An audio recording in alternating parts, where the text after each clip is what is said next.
Le sionisme, historiquement, c'est quelque chose qui est né dans la modernité, des recompositions géopolitiques dans le cadre des luttes de libération nationale. C'est-à-dire qu'on a créé un concept de nation juive qui devait effectivement s'émanciper et retrouver sa terre.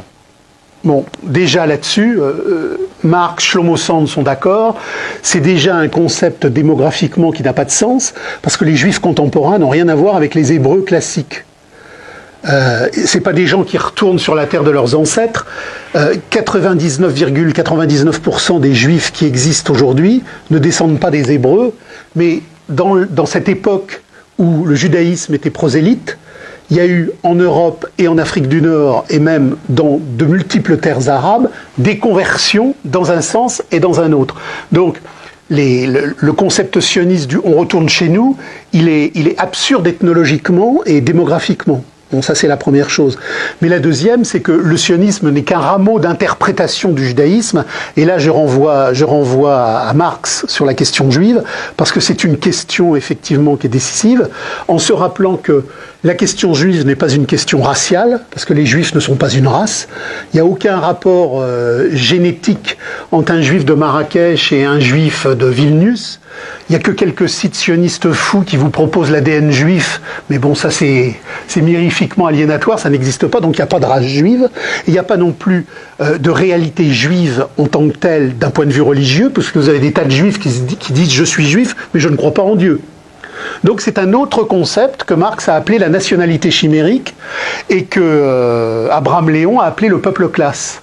Il s'est créé dans l'Antiquité, au carrefour des empires agraires égyptiens, assyriens, babyloniens, une population, les Ébiri, ça veut dire les circulatoires, les circulants, qui était une population qui progressivement s'est spécifiée dans une formation sociale commerciale.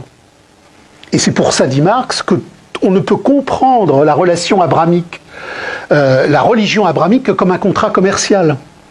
Si vous lisez l'Ancien Testament et après si vous lisez le Talmud qui est postérieur au christianisme, parce que je rappelle que le judaïsme contemporain est postérieur au christianisme, il ne lui est pas antérieur. Le judaïsme contemporain s'est constitué après le christianisme. Donc si vous lisez les textes religieux juifs classiques, entre les mitzvot qui ordonnent, qui contractualisent, qui disent qu'il faut pas, on a une suite infinie de contractualisation. Et Dieu est le grand contractant.